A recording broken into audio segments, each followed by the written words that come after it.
Okay, hello guys, this is my Zettelkasten. So I ended up building this wooden box for it with wheels so you can move it around. And it has this thing to cover it so it doesn't get dust in it. Yep, in this little pocket here I keep just spare cards that I can use. And yep. And yeah, I can move it around however I want, so I can always take it to the place I'm working, which I feel is useful. And having it, when I built the box, I wanted it to, I wanted to be able to look at all the cards at once. I didn't want to, at first I did have a bunch of boxes that I kept opening and I would put them on the table and stuff, but I wanted something that I could, that would be more practical than that, so I could look at all the cards at once, and I thought that would be better for trying to find cards again and stuff. The problem I think I might run into in the future is that I might just run out of space. I have some space here at the moment, but I don't know if it keeps getting bigger, then maybe it won't be. I'll have to build another box, or I don't know, or a bigger one. I have no idea. Anyway, so I think I'm using mostly the method Luhmann used. I read Sonke Aren's book about how to take smart notes, and I thought this would be a smart way of doing research for my thesis. And my thesis is about ecology and architecture. And so it's divided into 3 parts. This part, which is the regular Zettelkasten with ideas, quotes, and things like that. This is the index for bibliography and keywords and special like people and stuff. And then this is the chronological part of it, which is basically a timeline of ecology and architecture related events and such, like a history of ecology and ideas about that basically. And so the marker I use for these cards is it's based on dates, and you organize it around so all of them line up. And but these markers, I still link to them from this Zettelkasten to this one, so all 3 of them are, even though they're organized differently, they are all linked between each other. For this Zettelkasten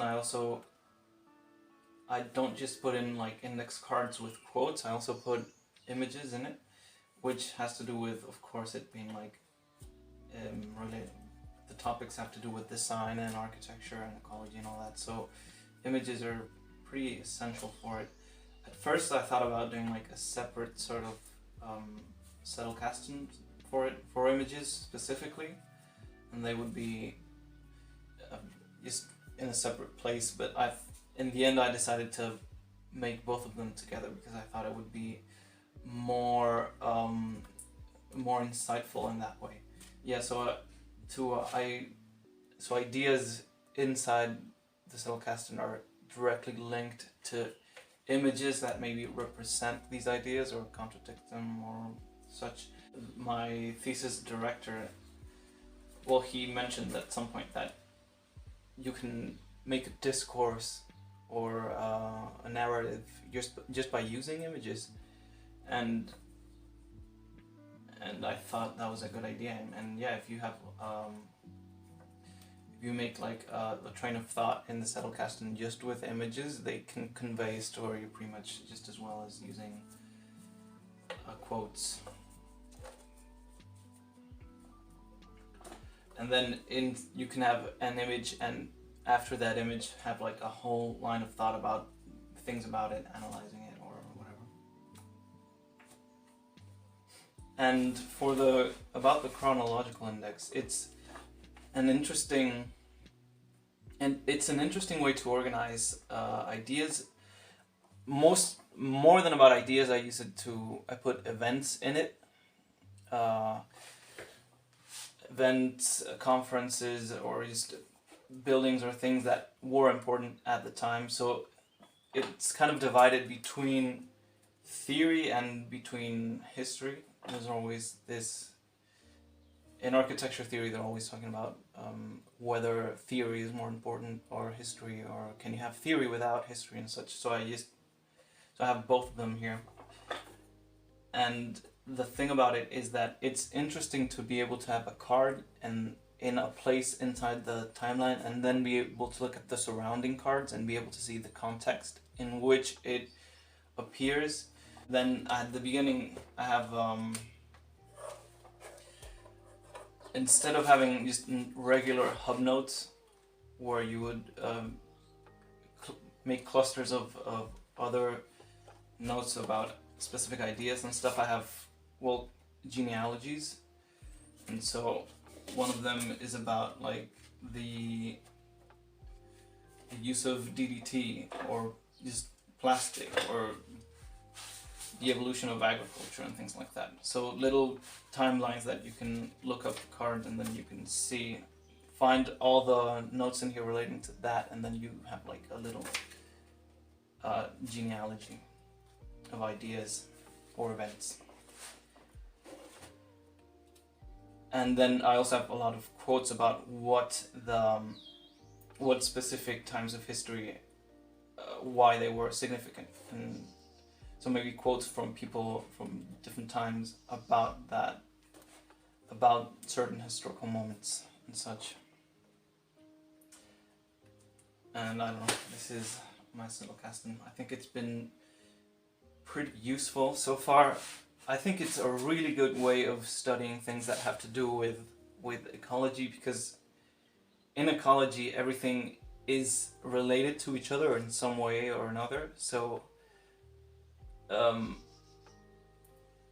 just biology and science is directly related to politics, ideology, to things in architecture, to things about the way we build things or industry. A lot of things connect around the topic of environmentalism. So using this sort of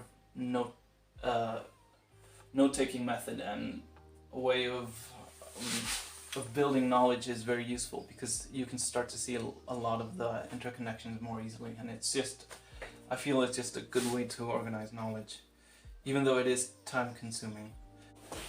I definitely preferred having the Zettelkasten be a physical one rather than a digital one, because on one hand I always I mistrust the computer programs and such that are being used, because I just feel at some point they're just not going to be able to function, or they're going to get taken down, and maybe the company is just not going to exist after a while, and then you're going to end up with like a bunch of useless, nothing, and all that work is just going to disappear. On the other hand, I think there is definitely a benefit from writing things by hand and keeping them in a physical place. Not only because writing by hand helps with memory and retaining things, but also because being able to put them in a physical place also helps with retention, because memory is directly related to physical space.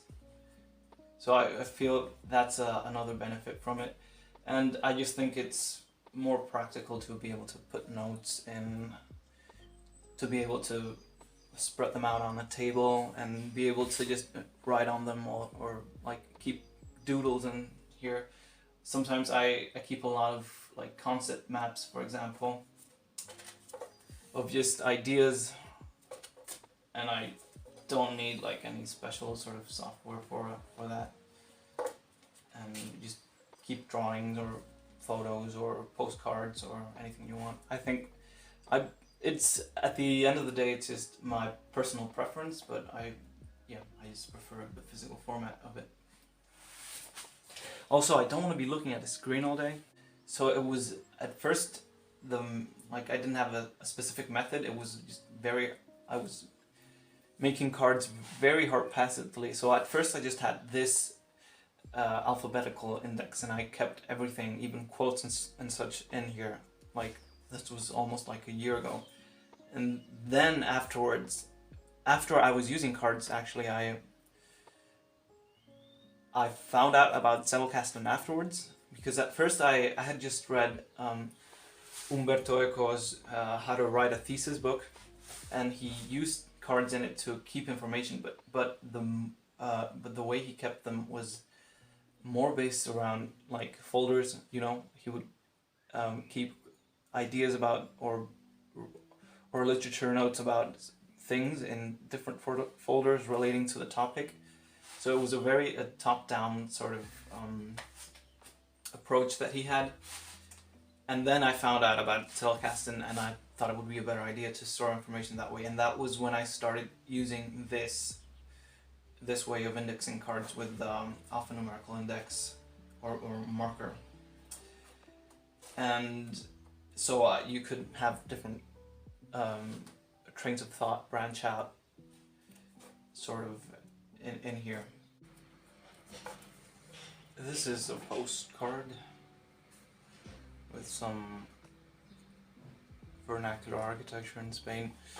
After a while I bought a little photo printer, so it prints in nearly exactly the same size as the Zettelkasten, and so I could just print whatever architecture I wanted in a pretty decent quality.